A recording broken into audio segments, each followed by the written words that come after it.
এইসবের জন্য আমি মোটেও প্রস্তুত নই ভাবি, আমার সময় লাগবে।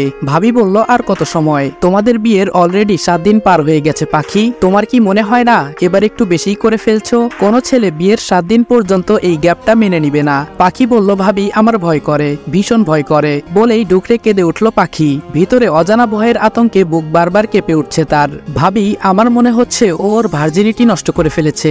রাগে চোয়াল শক্ত করে চোখ মুখ খিচে কথাটা উগরে দেয় শান।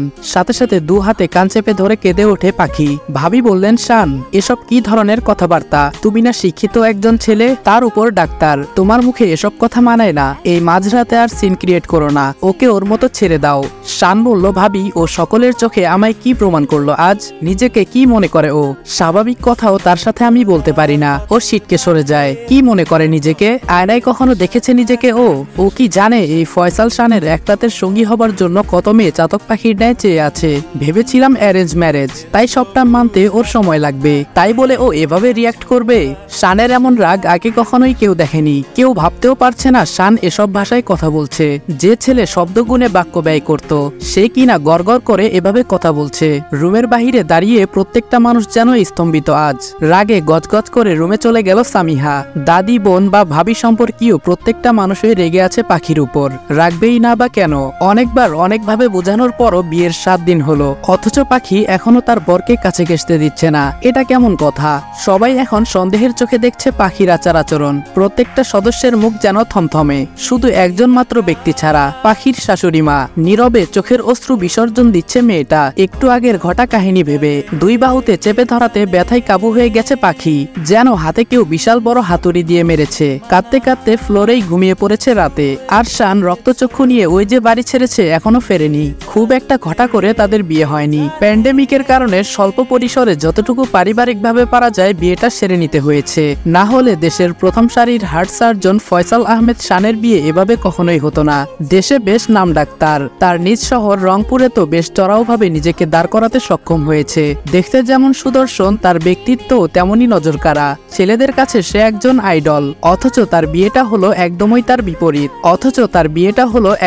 তার বিপরীত একজন মানুষের সাথে, যার না আছে রূপ সৌন্দর্য, না আছে শানের পাশে দাঁড়ানোর কোনো যোগ্যতা। গ্রাম থেকে তিনি নাকি খাঁটি রত্ন ছেলেকে বউ হিসেবে উপহার দেবেন, সে উদ্দেশ্যেই গ্রামের আত্মীয়দের মেয়ে দেখার তাড়া দিয়েছিলেন। শানেরও সে ব্যাপারে কোনো দ্বিমত নেই। মায়ের বাধ্য ছেলে কিনা। ফ্ল্যাশব্যাক, ভ্যাপসা গরম, তার সাথে কাঠফাটা রোদ পড়ছে ইদানিং। এমনই এক সকালবেলা বোন হামিদার বাড়ির উঠোনে শানের মা শর্মিলা বেগম। তার উদ্দেশ্য বোনকে সাথে নিয়ে হুটহাট করে মেয়ে দেখে বেড়ানো, যাতে কেমিক্যালের এ যুগে মেকআপের সাদা আস্তরণে মেয়েরা নিজেকে ঢাকার সুযোগ না পায়। শহরের ছাপ ইদানিং গ্রামে পড়েছে কিনা, তাই তার এমন ধ্যান ধারণা। আসসালামু আলাইকুম চাচি। গেট খুলে ঠোঁটে অমায়িক হাসি রেখে সালাম জানায় পাখি। ওয়ালাইকুম আসসালাম মা, এক গ্লাস পানি দে। হাই হুতাশের স্বরে পানি আনতে বললেন হামিদা বেগম।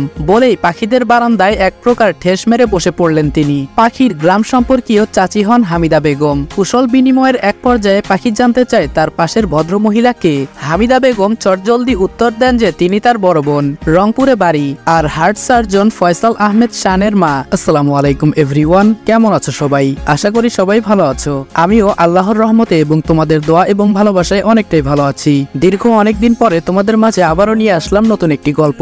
আশা করি গল্পটা তোমরা এনজয় করবা। আর গল্পের পরবর্তী পার্টগুলো কন্টিনিউ করানোর জন্য এই ভিডিওতে 3000 লাইক আর 500 কমেন্ট করে দিবা। যদি তোমরা লাইক এবং কমেন্ট ফুলফিল করে দিতে পারো, তাহলে ইনশাআল্লাহ আগামীকাল এই গল্পের দ্বিতীয় পার্ট আসবে, নতুবা নতুন গল্প শুরু করব।